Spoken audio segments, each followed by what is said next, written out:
사랑합니다. 우리 성도님들 많이 보고 싶네요. 지난 24일부터 1월 3일까지 2.5단계로 격상됨에 따라서 가정 예배로 2주간 하나님 앞에 드립니다. 가정 예배로 드리지만 최선을 다해서 하나님 앞에 예배 드리시고 동일한 은혜가 임하도록 계속 이제 저도 기도하고 있습니다. 그리고 비대면 예배란 단어는 요즘에 많이 사용하는데 모든 예배는 하나님과의 대면이 되어야 됩니다. 대면. 하나님의 얼굴을 목도하고 하나님의 은혜를 경험하는 그런 예배가 되어야 됩니다. 계속 그렇게 기도하고 있고 최선을 다해서 가정 예배 드리시고, 이 코로나 팬데믹 시대 때 하나님의 섭리가 여러 가지 아마 있는 줄로 압니다. 그중 한 가지는 뭐냐면 우리가 모이는 거는 참 잘합니다. 우리 교회 성도님들도 너무 잘하십니다. 그런데 이제 흩어지는 걸 잘하셔야 돼요. 모이는 이유는 흩어지는 겁니다. 그 중에 첫 번째가 뭐냐면은 가정입니다. 가정을 예배의 처소, 기도의 처소로 세우시기를 축원드립니다. 그것이 하나님의 섭리입니다. 그리고 송구 영신 예배도 2.5단계로 인하여서 모이지 않고 오늘 마지막 날 드리는 이 예배를 송구 영신 예배를 대체하도록 그렇게 하겠습니다. 하고 하여튼 이렇게 팬데믹이 빨리 사라질 수 있도록 계속 기도 부탁을 드립니다. 마지막에 가까운 지금 어떻게 살까요? 우리 오늘 말씀으로 베드로 사도가 주시는 이 말씀으로 함께 나누도록 하겠습니다.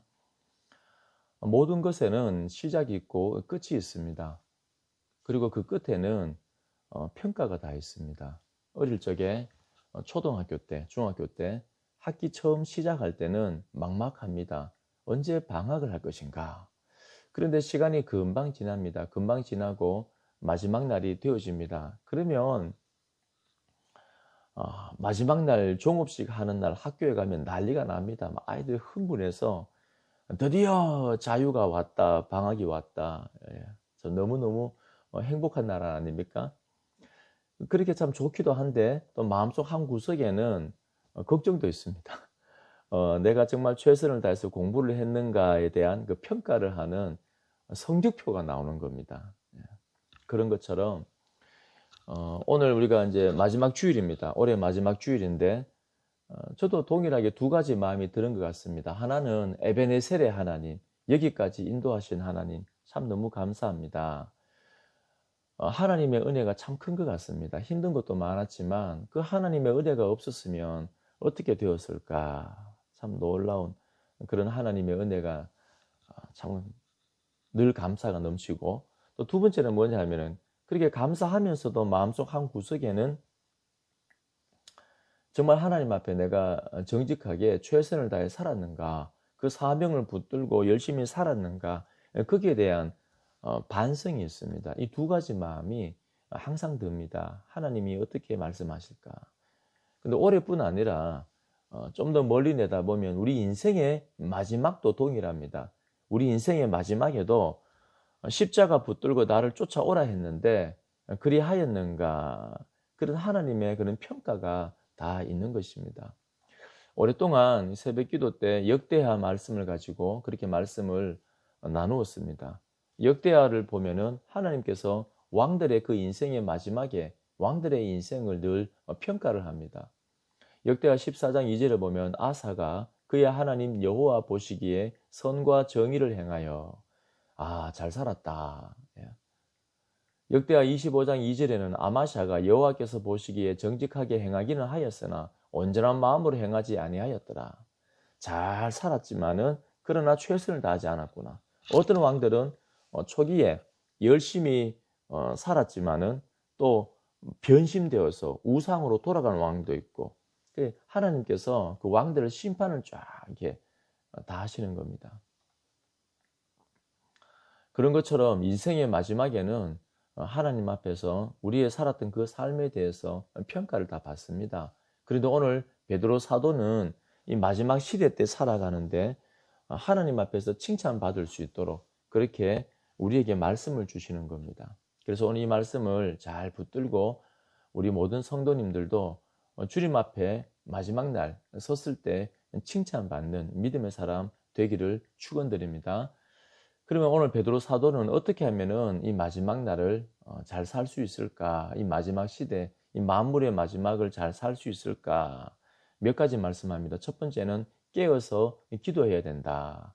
두 번째는 뜨겁게 사랑해야 된다. 세 번째는 은사대로 봉사해야 된다. 네 번째는 하나님께 영광을 돌려드리는 삶이 되어야 한다. 이 네 가지 말씀을 우리에게 주시고 있습니다. 이 네 가지 말씀을 가지고 우리 모든 성도님들도 이 말세의 마지막 시대 때 열심히 살아가고 주님 앞에 섰을 때 다 칭찬받기를 소망합니다. 먼저 깨어 기도해야 한다. 베드로는 만물의 마지막이 가까웠기에 가장 먼저 뭘 강조하냐면 기도를 강조하고 있습니다. 근데 그냥 강조하고 있는 게 아니고 정신을 차리고 근신하여 기도해라. 뭐냐면 그 당시에 초대교회 때 영적인 긴장들이 자꾸 무너집니다. 이 반복되는 그 생활들 가운데서 하나님을 두려워하는 마음이 사라집니다. 그래서 하나님 앞에 코람되어 하나님 앞에서 영적인 긴장을 가지고 내 자신을 돌아보며 살아야 되는데 그게 아니고 세상의 사상들과 또 매너리즘과 여러 가지 잡다한 것들이 마음속에 들어옴을 통하여서 하나님을 두려워하지 않고 근신하지 않고 이 근신이라는 단어를 베드로는 강조를 많이 합니다. 1장 13절, 5장 8절에도 사용하고 있습니다.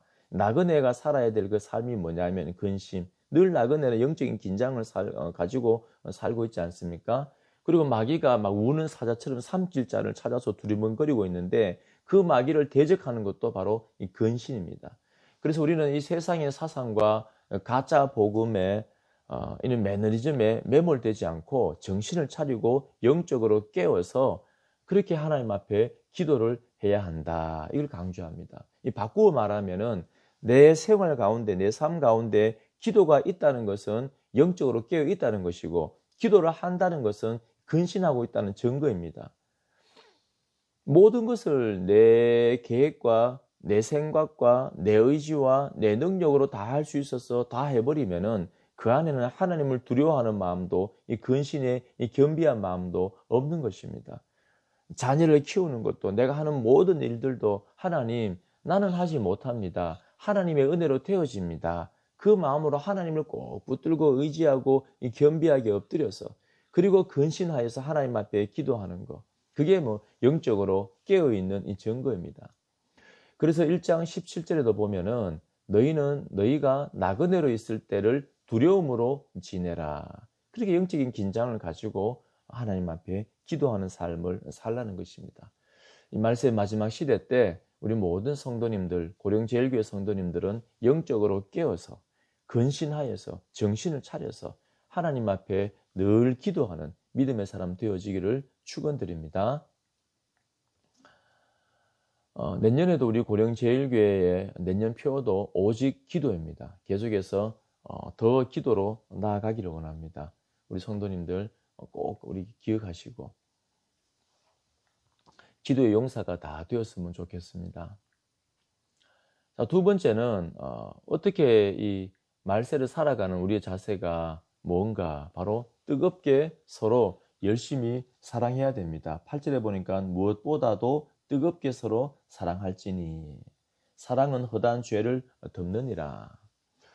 말세가 되면 특징이 뭡니까? 마태복음 24장 12절에 불법이 성함으로 많은 사람의 사랑이 식어지리라. 마지막 때가 되었다는 그 증거가 뭐냐면 사랑이 식어진 겁니다. 이 베드로가 가만히 보니까 이 세상 사람들이 이기적으로 변하고 자기 중심적으로 변하고 사랑을 잃어가고 그건 알겠는데 이 세상의 사고가 교회 안에 들어와서 교회 안에도 서로 죄를 지적하고 사랑이 식어지는 것입니다. 그래서 오늘 베드로는 사랑해라. 그냥 사랑하는 것이 아니고 뜨겁게 서로 사랑하십시오. 왜냐하면 사랑은 허다한 죄를 덮기 때문입니다. 사랑이 없는 공동체는 자꾸 내 속에 있는 상대방 속에 있는 실수와 연약한 것들을 막 과장해서 막 드러내요. 내 속에 있는 이 들보는 보지 못하고 그 티끌을 자꾸 끄집어내는 거예요. 그게 사랑이 없다는 증거입니다. 그래서 오늘 베드로는 뜨겁게 사랑을 하십시오. 그래야 그 사랑으로 허다한 죄를 다 덮어주지 않습니까? 하나가 되지 않습니까? 그 사랑의 실천을 통하여서 공동체는 하나가 되어지는 겁니다. 그러니까 하나님께로부터 기도를 통하여 그 사랑을 경험한 사람은, 내 속에 사랑이 흘러넘치는 사람은 사람을 사랑하게 되어 있는 것입니다. 그래서 우리 모든 성도님들도 그 사랑을 실천해 나가기를 축원드립니다. 자, 세 번째는 뭐냐면은 은사대로 봉사해야 됩니다. 10절에 보면 각각 은사를 받은 대로 하나님의 여러 가지 은혜를 맡은 선한 청지기 같이 서로 봉사하라.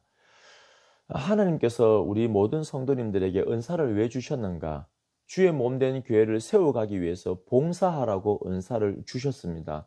그 은사를 발휘할 때 주의 몸된 교회는 건강하게 일어나는 것입니다. 그래서 올해도 제가 지난주에 1인 1봉사, 최소한 성도라면은, 믿는 사람이라면은 하나는 봉사를 해야 됩니다. 그 봉사를 통하여 교회가 세워지기 때문에, 주의 몸된 교회가 세워지기 때문에, 이 말세의 마지막 시대 때 예수님의 몸된 교회를 강력하게 세우려면은 우리는 순종하고 오늘 말씀에 나와 있는 것처럼 이 봉사를 해야 됩니다. 그래야 할 때 세워지는 겁니다. 목사님, 저는 은사가 없어요. 그런 사람 없습니다. 하나님께서 우리 모두에게 많은 은사를 주셨습니다. 기도하면서 그 은사를 찾으시고 뭐든 좋습니다. 어떤 것이든 좋습니다. 교회를 위해서, 공동체를 위해서 봉사하는 우리 믿음의 사람 되어지기를 축원드립니다. 그리고 11절에 보시면 만일 누가 말하려면 하나님의 말씀을 하는 것 같이 하고, 누가 봉사하려면 하나님이 공급하시는 힘으로 하는 것 같이 하라. 뭐냐면 궁극적으로 다 하나님이 하시는 것처럼 하라. 왜요?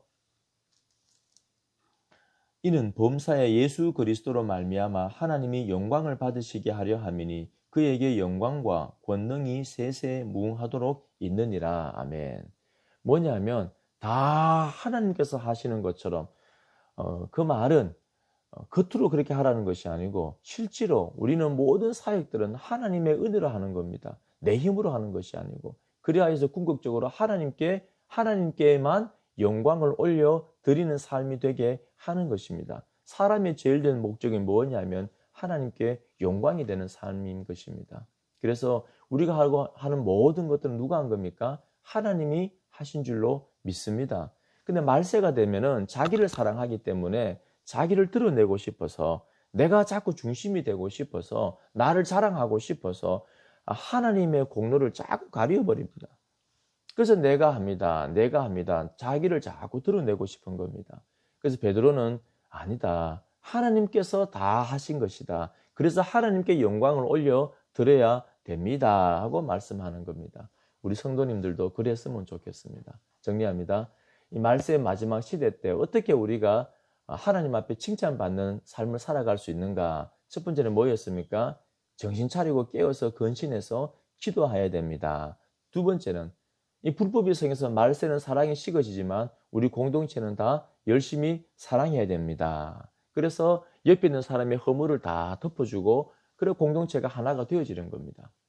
세 번째는 하나님은 우리에게 봉사를 할 수 있도록 은사를 주셨습니다. 그 은사를 가지고 열심히 봉사함을 통해 주의 몸된 교회를 세워가야 됩니다.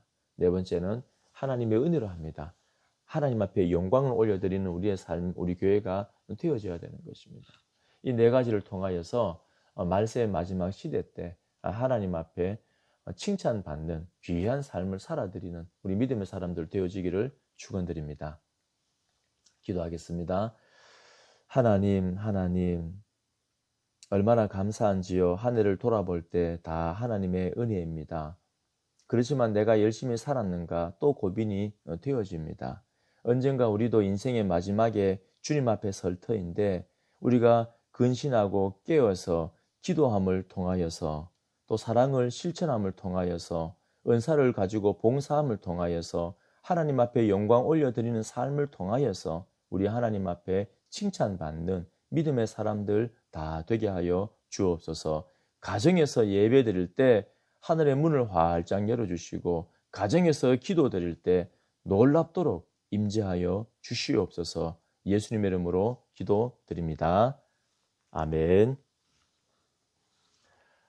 한 주간도 우리 은혜 가운데, 믿음 가운데 열심히 살아가기를 축원드립니다.